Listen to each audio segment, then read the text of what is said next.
사도 바울은 에베소서를 마지막으로 마치게 되면서 진실한 일꾼인 두기고라는 인물을 언급하고 있는 것을 알 수가 있습니다. 그래서 이 본문 21절, 21절에 21절, 22절에 보면 나의 사정 곧 내가 무엇을 하는지 너에게도 알리려 하노니 사랑을 받은 형제요 주 안에서 진실한 일꾼인 두기고가 모든 일을 너에게 알리리라. 우리 사정을 알리고 또 너희 마음을 위로하기 위하여 내가 특별히 그를 너에게 보내었노라. 여기에 보면 바울이 에베소 교회에 두기고라고 하는 사람을 보낸 것을 알 수가 있습니다. 이 두기고는 아시아 지방의 대표자로서 바울과 함께 예루살렘을 방문하기도 했었고 또 바울에 의해서 에베소와 그리고 그레데까지 파견되었던 자로서 바울의 충실한 동역자였던 것을 알 수가 있습니다. 바울이 이 에베소서에서 두기고에 대해서 두 가지로 소개하고 있는 것을 알 수가 있습니다. 첫째로는 두기고는 바울은 바로 물론이거니와 그를 아는 모든 사람들로부터 사랑을 받은 형제다. 사랑을 받은 형제요. 따라합시다. 사랑을 받은 형제요. 두기고가 바울뿐만 아니라 에베소 교회 교인들 또 아는 사람들은 누구나 다 이 두기고를 사랑을 하는, 사랑을 받는 형제였다는 것입니다. 둘째로는 두기고는 주 안에서 복음 전파 사역을 잘 감당하면서 바울을 도와서 주의 일을 하는 진실한 일꾼이었던 것을 알 수가 있습니다. 사랑을 받은 형제요 다음에 주 안에서 진실한 일꾼인 두기고가 모든 일을 너에게 알리리라. 바울 사도는 이러한 소개를 통해서 두기고가 바울 자신과 매우 참으로 친밀한 관계를 갖고 있으며 또 복음을 선포함에 있어서 신뢰할 수 있는 그런 자임을 에베소 교회 성도들에게 소개하고 있는 것을 알 수가 있습니다.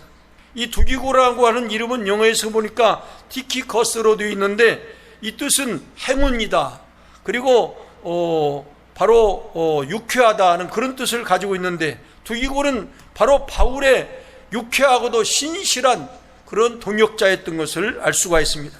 요즘으로 말하면 두기고는 바울 일행의 사람들을 에베소 교회 교인들에게 알리는 일을 했었고 또 에베소 교인들의 그 마음을 위로하기 위해서 바로 이 바울이 특별하게 이 두기고를 보냈던 것을 살펴본다면 이 두기고는 바로 장로 직분을 가진 자가 아니었나 이렇게 생각해 볼 수가 있습니다. 우리 새미듬 장로교회는 이와 같은 두기고와 같은 모든 성도들과 목회자들로부터 사랑을 받을 뿐만 아니라 또한 진실한 일꾼들, 이런 신실한 일꾼들, 이런 일꾼들이 많이 배출되어질 수 있기를 주의 이름으로 간절히 축원합니다. 오늘은 특별히 본문 23절의 말씀을 핵심 구절로 삼고서 말씀을 전하려고 합니다. 하나님 아버지 하나님과 주 예수 그리스도께로부터 평안과 믿음을 겸한 사랑이 형제들에게 있을지어다. 여기에 보면 그래서 이 말씀을 중심으로 하나님과 주 예수 그리스도께로부터 오는 덕목들, 이런 제목을 가지고 오늘 말씀을 상고하려고 합니다. 그러면 과연 우리 하나님과 우리 주 예수 그리스도께로부터 오는 우리 성도들의 그 덕목들은 어떤 것이 있는가? 오늘 세 가지를 말씀을 드리면서 함께 은혜를 나누고자 합니다. 그래서 우리 성도님께서는 이 세 가지의 덕목들을 잘 갖추어서 주님 앞에 섰을 때에 잘하였도다, 착하고 충성된 종아라는 그런 칭찬을 모두 받을 수 있기를 간절히 소원합니다. 첫째로는 하나님과 우리 주 예수 그리스도께로부터 오는 우리 성도들의 덕목은 바로 평안임을 기억하시기를 바랍니다. 여기에 보면 23절에 그랬죠. 아버지 하나님과 주 예수 그리스도께로부터 평안과 이렇게 시작하고 있는 것을 볼 수가 있습니다. 우리 새 찬송가 412장을 저는 참 좋아하는 편인데 평화로다 하늘 위에서 내려오네 그 사랑의 물결이 영원토록 내 영혼을 덮으소서. 우리 아버지 하나님과 주 예수 그리스도께부터 우리 성도들의 마음속에 평안이 넘칠 수 있기를 간절히 소원합니다.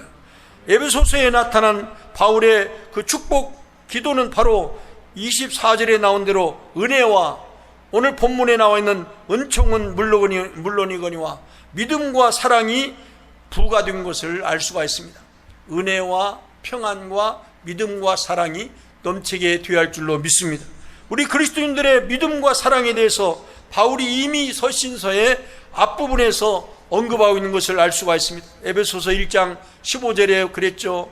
이로 말미암아 주 예수 안에서 너희 믿음과 모든 성도를 향한 사랑을 나도 듣고. 우리 교회는 무슨 교회예요? 새 믿음 교회인 줄로 믿습니다. 믿음보다도 더 새로운 말씀 중심의 새로운 교회, 새 믿음 교회로서 또 사랑도 넘칠 수 있기를 주의 이름으로 축원합니다. 에베소 1장 17절에 뭐라고 되어 있습니까? 믿음으로 말미암아 그리스도께서 너희 마음에 계시게 하시었고 너희가 사랑 가운데서 뿌리가 박히고 터가 굳어져서 능히 모든 성도와 함께 지식에 넘치는 그리스도의 사랑을 알고. 그러므로 우리에게 찾아오는 평안이라고 하는 것은 그리스도인들 상호간의 사람들을 통해서 실현되는 것으로, 사랑을 통해서 실현되는 것으로, 사랑은 살아있는 믿음을 전제로 한다는 것을 기억하시기를 바랍니다. 우리 하나님과 우리 예수님으로부터 주시는 이 평안은 이 세상이 주는 것과는 다른 것입니다. 하늘의 위로와 평안이 오늘 우리 그리스도인들의 하루하루의 그 삶 속에서 평안이 넘칠 수 있기를 주님의 이름으로 간절히 축원합니다. 요한복음 20장 19절에 그랬죠. 이날 곧 안식 후 첫날 저녁 때에 제자들이 유대인들을 두려워하여 모인 곳에 문들을 닫았더니 예수께서 오사 가운데 서서 이르시되 너희에게 평강이 있을지어다. 한번 따라합시다. 너희에게 평강이 있을지어다. 무덤에서 부활하신 우리 예수님 안식 후 첫날 저녁 때에 제자들이 왜 무서워하고 왜 두려워했겠어요? 자기들도 잡혀가가지고 죽지 않냐할까.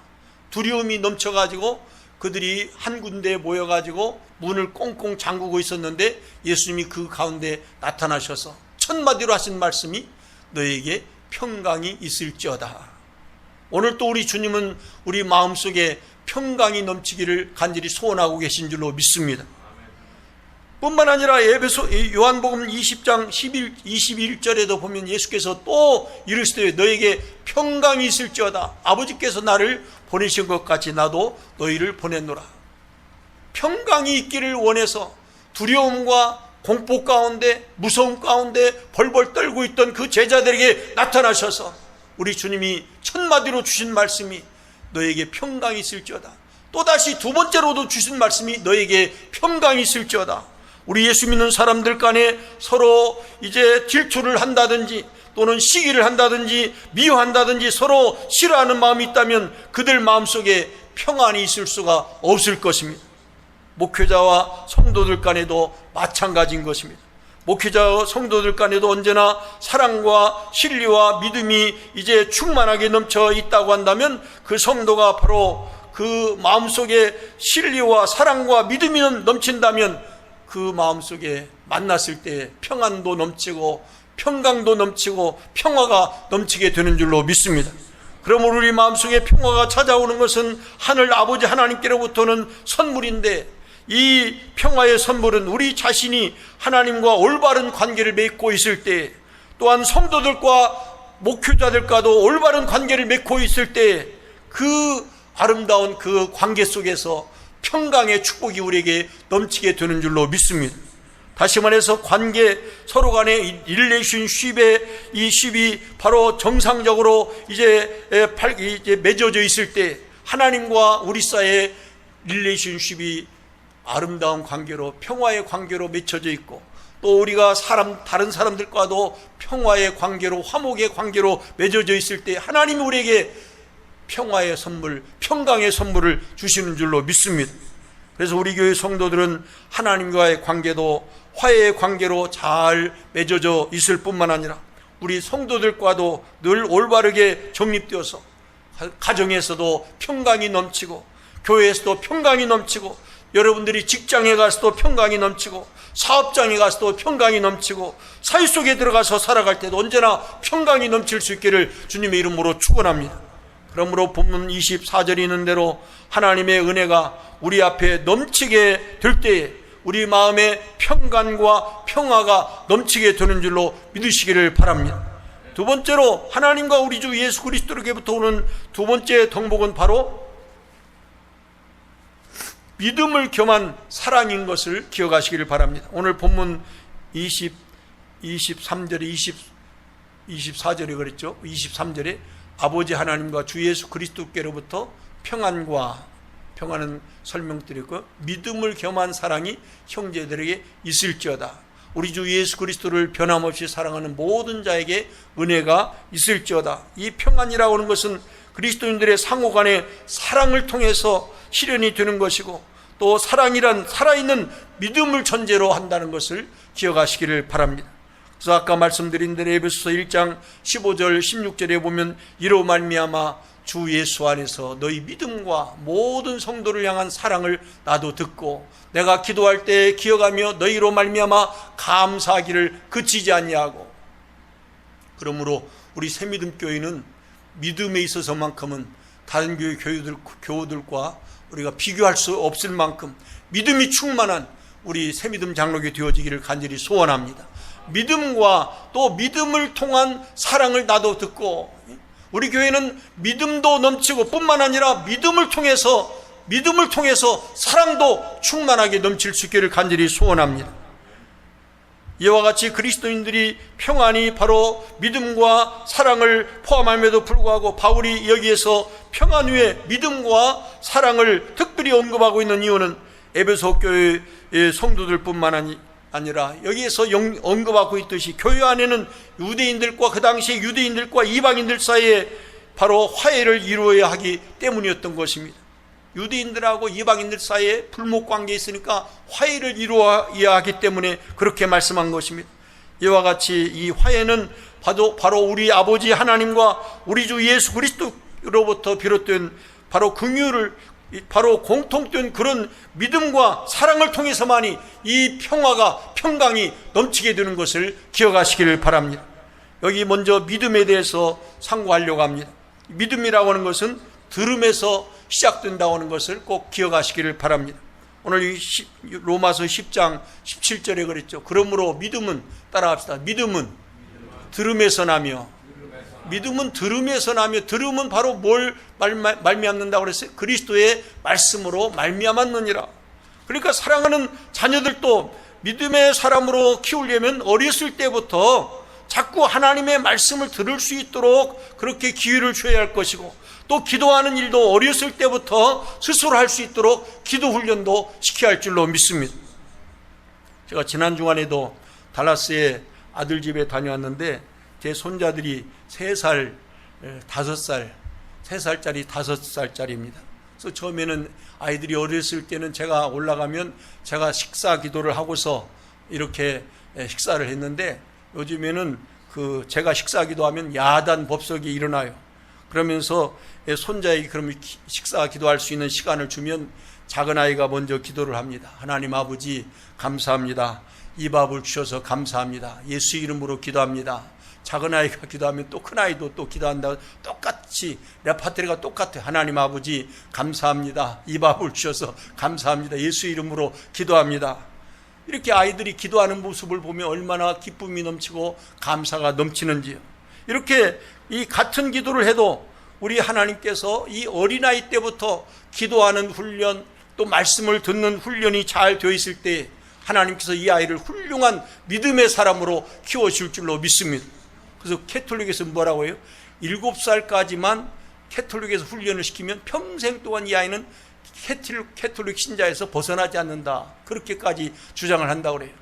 여러분들, 이 손주들이 요즘에 제가 성희연이, 하음이, 이루, 우주까지 4아이들 전부 다 남자아이들 위해서 계속 기도했는데, 이제 금년 12월이면 딸아이들이 다 난다고 그래요. 이루도 동생이 딸아이고, 또 하음이도 동생이 딸아이고, 그래서 아들들 넷이 있었는데 이제 딸아이들까지면 6명을 위해서 기도하게 되겠는데, 여러분들 어린아이들 때부터 우리는 하나님의 말씀으로 아이들을 훈련시켜야 할 줄로 믿습니다. 말씀으로 훈련시킬 뿐만 아니라 기도 훈련도 우리가 시켜야 할 줄로 믿습니다. 저는 두 아들들에게 감사한 일이 있어요. 목사 PK라고 하는데, 목사 자녀들 가운데 이 비뚤어진 길로 가는 아이들도 참 많은데, 우리 아이들은 그래도 부모의 신앙을 본받아 가지고 아이들이 주일 성수하는 일하고 11조 하는 일을 계속해서 지금도 하는 것을 볼 때 얼마나 하나님 앞에 감사한지요. 저희들이 간증을 하나 하겠습니다. 지난 7월 10일 날 우리 당회로 긴급 당회를 모였습니다. 우리 김 장로님하고 김 목사님 저하고 셋이서 이 친교실에서 식사 후에 모였는데, 그 당회 주제는 두 가지였어요. 하나는 성경 공부를 하도록 합시다 해서 3부 예배 대신에 이제 성경 공부를 1시에 모여서 우리가 기초적인 성경 공부를 해나갑시다. 그 하나 하고, 또 하나는 재정적으로 어려우니까 목사님이 말씀을 하시는데, 자기 사례 1,500불을 안 받고 나머지 1,600불 이것만 받고 1,500불을 받지 않는다고 해서 제가 깜짝 놀랐어요.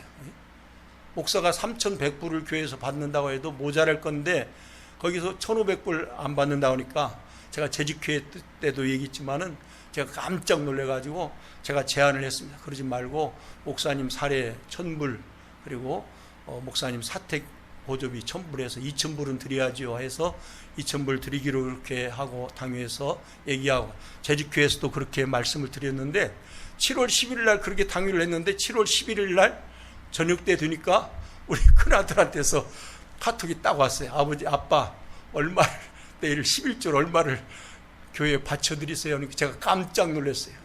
그래서 제가 그걸 보고서 하나님에 대해서 기가 막히게 역사하시는 하나님, 기가 막히게 역사하시는 하나님. 우리 10일 날은 긴급하게 재정 문제 때문에 모였는데 12일 날 하나님 앞에 이렇게 11조로 드려지게 될 때 얼마나 감사한지요. 저는 그 큰 아들에게 요즘 나이가 다 들었는데 바치라 마라 할 수 있겠습니까? 그냥 지난번 6월 달에 캘리포니아 갔을 때 아들에게 교회 재정이 좀 어려우니까 기도 좀 해줘라, 이 정도로만 얘기했는데, 그래서 아이가 재정적으로 지금 모아놓은 돈이 없어서 힘들다 그래서 아마 금년에 연말 정도나 이렇게 11조를 바치든지 하겠지 그랬는데, 10일 날 당연히 11일 날 헌금 바치라고 해서 12일 날 바쳤는데, 하나님이 기가 막히게 역사하시는 하나님이신 줄로 믿습니다.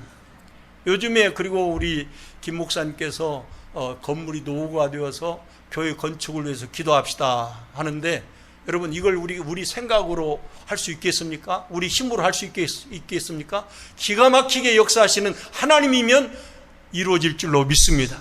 그런 믿음을 가지고 여러분들이 기도해야 돼요. 우리 공터가 있잖아요. 공터가 있으니까 하나님께서 역사하시면 모든 일이 다 이루어질 줄로 믿습니다. 성 어거스틴이 젊었을 때에 그는 그 다른 이유로 이제 고민을 했던 것이 아니라 종교적인 이유로 고민을 많이 했었다고 합니다. 그의 어머니는 이미 독실한 크리스찬이 되어가지고 성 어거스틴도 암브로스 그 주교의 설교를 즐겨서 들었었다고 하는데, 그래서 그는 기독교에 대해서 호감을 가지고 있었지만은 확신은 없었다고 그래요. 의심이 많았어요. 그런데 그 마음에 평강도 없었고, 그런데 어느 날 그가 이 서재에서 이제 침상에서 누워 있는데 밖에서 아이들의 놀고 있는 소리가 자꾸 들렸다고 합니다. 그 놀고 있는 소리에 그 아이들 소리가 무슨 소리냐면, 일어나 책을 보아라, 일어나서 책을 보아라 하는 말이 자꾸 아이들 그 놀면서 그런 소리가 자꾸 들렸어요. 그래서 성 어거스틴이 침상에서 일어나 가지고 책상에 있는 성경책을 이제 무조건 폈는데, 그 구절이 바로 로마서 13장 22절 24절 말씀이었다 합니다. 밤이 깊고 낮이 가까웠으니 그러므로 우리가 어둠의 일을 벗고 빛의 갑옷을 입자. 낮에와 같이 단정히 행하고 방탕하거나 술 취하지 말며 음란하거나 호색하지 말며 다투거나 시기하지 말고 오직 주 예수 그리스도로 옷 입고 정욕을 위하여 육신의 일을 도모하지 말라. 이 말씀을 통해서 성 어거스틴이 완전히 회개하고 변화된 줄로 믿습니다. 하나님이 그 말씀을 통해서 어거스틴에게 깊이 말씀하시고 그 마음을 찌르게 하셔서 그가 회개하고 주 앞으로 돌아오는 놀라운 역사가 이때 일어나게 된 줄로 믿습니다. 감리교의 창시자였던 요한 웨슬리도 바로 처음에 경험이 없어가지고 믿음이 부족해서 어려움 가운데 있었다고 합니다. 목사의 가정에서 태어나가지고 이 요한 웨슬레가 옥스포드 대학에 이제서 신학을 전공하고 목사 안수를 받게 되었고, 또 그때 당시만 해도 미국 식민지의 선교사로 가기까지 했었다고 합니다. 그런데 그에게는 믿음이 없었고 확신도 없었습니다. 목사가 되었지만 믿음이 없었어요. 확신도 없었어요. 그는 늘 의심하면서 의심으로 인해서 매우 시달리게 되었다고 합니다. 그런데 어느 날 저녁에 올더스케이트라고 하는 곳을 지나가다가 거기에 작은 예배당이 있어서 그 예배당에 들어가게 되었는데, 그날 누군가 사도 바울의 로마서를 가지고 이제 설교하는 그 말씀을 듣게 되었고, 그 말씀을 듣는 순간에 요한 웨슬레의 가슴이 이상하게 뜨거워지는 그런 것을 느끼게 되었고, 자기 자신이 예수 그리스도를 의지함으로 구원을 받았다는 확신을 그때 얻게 되었다는 것입니다. 이것이 바로 요한 웨슬레의 그 유명한 올더스케이트 바로 회심 사건이라고 하는 것입니다.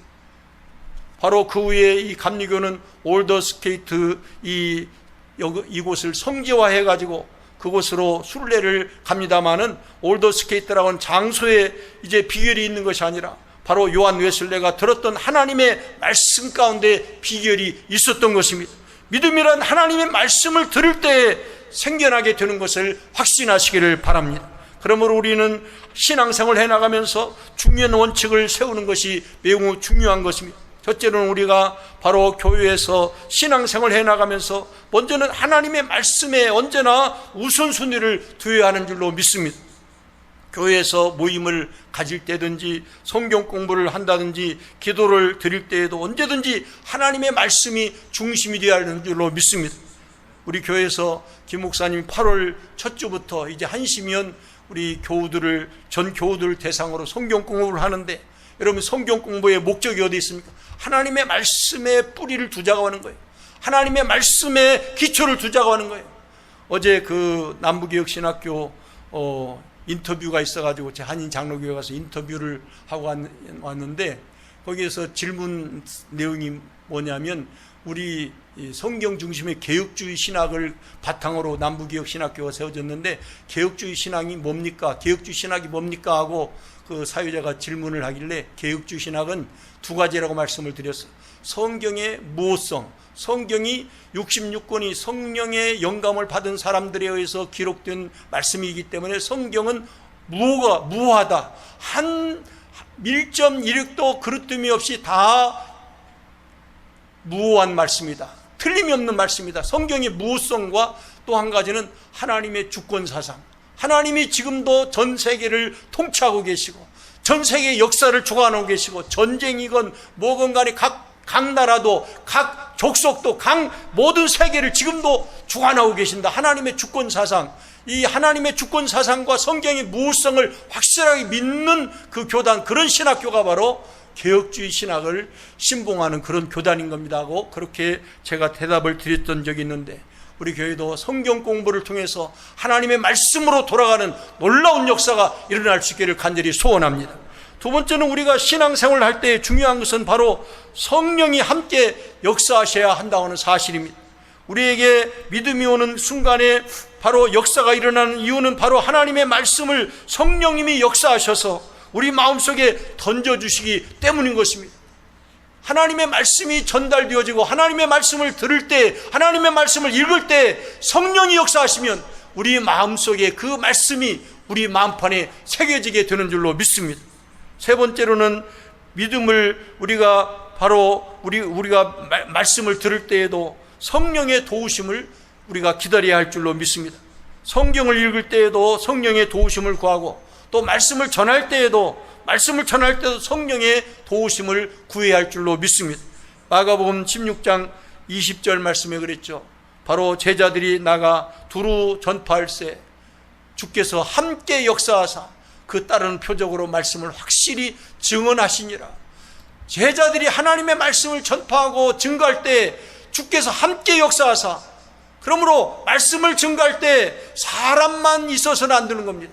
주께서 함께 그 자리에 역사하실 때, 말씀이 증가하는 순간에 주께서 주님이 함께 역사하실 때 거기에 역사가 일어나서 기적도 일어나고 말씀을 받는 역사가 일어나게 되는 줄로 믿습니다. 바로 사람이 하나님의 말씀을 전할 때 주님이 역사하심으로 말미암아 사람과 주님이 함께 역사할 때 놀라운 하나님의 말씀을 받는 역사가 일어나게 되는 줄로 믿습니다. 그러므로 말씀을 우리가 들음으로 바로 이 믿음을 얻게 되고, 또 우리의 믿음이 그리스도의 말씀을 들을 때 우리에게 오는 것을 확실히 확신하시기를 바랍니다. 믿음은 내가 만드는 것이 아니 바로 하나님의 말씀을 듣는 순간에 하나님이 우리에게 주시는 선물인 줄로 믿습니다. 믿음은 들음에서 나며 들음은 그리스도의 말씀으로 말미암았느니라는 이 말씀을 늘 붙들고 우리는 말씀 듣는 일에, 말씀 공부하는 일에 전력해야 할 줄로 믿습니다. 그 다음에는 믿음을 겸한 사랑에 대해서 생각해 보도록 하겠습니다. 우리 그리스도인들이 갖춰야 할 덕목들 가운데서 하나님과 우리 주 예수 그리스도께로부터 오는 그 평안도 넘쳐야만 하고, 뿐만 아니라 믿음도 넘쳐야만 할 것인데, 더 나아가서는 믿음을 겸한 사랑도 넘쳐야 할 줄로 믿습니다. 그럼 오늘 말씀의 요지는 평안도, 하나님이 주시는 평안도 넘쳐야 되고 믿음도 넘쳐야 되고 사랑도 넘쳐야 한다는 말씀인 것입니다. 하나님과 우리 주 예수 그리스도께로부터 오는 이 덕목들은 바로 이 평안뿐만 아니라 믿음을 겸한 사랑인 것을 기억하시기를 바랍니다. 본문 여기 33절에 보면 아버지 하나님과 주 예수 그리스도로부터 평안과 믿음을 겸한 사랑이 형제들에게 있을지어다. 23절에 24절에는 우리 주 예수 그리스도로부터 바로 변함없이 사랑하는 모든 자에게 은혜가 있을지어다. 우리에게 하나님이 주시는, 예수님이 주시는 은혜가 넘치고 평안이 넘치고 믿음이 넘치고 사랑이 넘칠 때 이 땅에서 천국 생활을 영위해 나가게 될 줄로 믿습니다. 여기 이 바로 믿음을 겸한 사랑은 몇 가지 의미가 있습니다. 신뢰를 의미하는 것입니다. 이건 바로 상대방의 가능성을 이제 믿어주고 기다려주는 태도를 의미하는 것입니다. 우리 부부간에도 이와 같은 온전한 신뢰성이 있을 때 그 어떠한 경우라 할지라도 우리는 서로 견디며 서로 믿어줄 수 있으며 서로 기다릴 수 있는 줄로 믿습니다. 그러면 사랑의 특징이 뭐예요? 고린도서 13장에 보면 사랑은 모든 것을 참으며, 마지막에도 보면 모든 것을 견디느니라. 부부간에도 또 우리 교우들 간에도 목회자와 성도들 간에도 우리 사랑은 뭡니까? 서로 신뢰하면서 끝까지 견디고 참는 것인 줄로 믿습니다. 그 다음에 믿음을 겸한 사랑이란 바로 불변성을 의미하는 것입니다. 쉽게 흔들리지 않는 굳건하고도 변함이 없는 마음을 바탕으로 이루어질 수가 있는 것입니다. 불변성, 하나님의 말씀을 믿는 믿음에 대한 불변성, 하나님이 계시다고 하는 확실한 믿음을 가지고 불변성으로 하나님께 나아가는 것, 변함이 없는 믿음, 이게 바로 불변성인 것입니다. 또한 믿음을 겸한 사랑이란 바로 말씀 속에는 서로 존경한다는 그런 의미가 내포되어 있습니다. 이것은 상대방을 소유하거나 통제하지 아니하고 독립적인 인격체로 인정하는 사랑을 의미하는 것입니다. 아내들이 화를 내는 이유가 어디 있겠습니까? 아내들이, 우리 남자들이 통제하려고 한다거나 또는 이렇게 함부로 이제 하려고 할 때, 통제하거나 또는 지배하려고 할 때 아내들이 화를 낼 수가 있는 것입니다. 남편들이 아내들을 대할 때 인격체로, 독립적인 인격체로 대우해 줄 때에 서로 간에 신뢰가 쌓이고 서로 간에 사랑이 더 깊어지는 것이지, 남자라고 해가지고 아내를 막 독재적으로 지배를 하려고 한다든지 또는 뭐 이렇게 자기 마음대로 하려고 한다면 아내들은 화를 낼 수밖에 없는 것이죠. 우리는 서로 간에 인격체로 서로 인정해주고 서로 존중하는 관계로 나아가야 할 줄로 믿습니다. 우리의 몸된 교회 안에서는 바로 이와 같이 서로를 향한 그 믿음을 가지고 믿음을 겸한 사랑으로, 믿음을 통한 사랑으로 늘 충만해질 수 있기를 간절히 소원합니다. 말씀을 맺고자 합니다. 사도 바울은 에베소 교회에 이제 편지를 쓰면서 마지막으로 하나님 아버지와 주 예수 그리스도로부터 오는 그 덕목들에 대해서 말씀하시면서 평안은 은혜를 통한 평안, 은혜와 평안이 넘치고 또 믿음을 겸한 사랑이 형제들에게 있을지어다. 이렇게 축복 기도를 하고 있는데, 우리 새믿음 장로교회도 온 성도들에게 언제나 주 안에서 평안이 넘치고 또 믿음을 겸한 사랑도 넘쳐서 우리 교회가 날마다 사랑과 평안과 믿음이 늘 충만하게 넘칠 뿐만 아니라 우리 가정에서도 평안과 믿음과 사랑이 넘치고, 또 우리가 사회 속에 들어가서도 평안과 믿음과 사랑이 넘치고, 어디를 가든지 하나님이 우리에게 주시는 평안, 우리 주님이 주시는 평안, 그리고 믿음을 겸한 사랑이 풍성하게 넘쳐서 우리를 통해서 하나님의 빛이, 그리스도의 빛이 드러날 수 있기를 주님의 이름으로 간절히 축원합니다.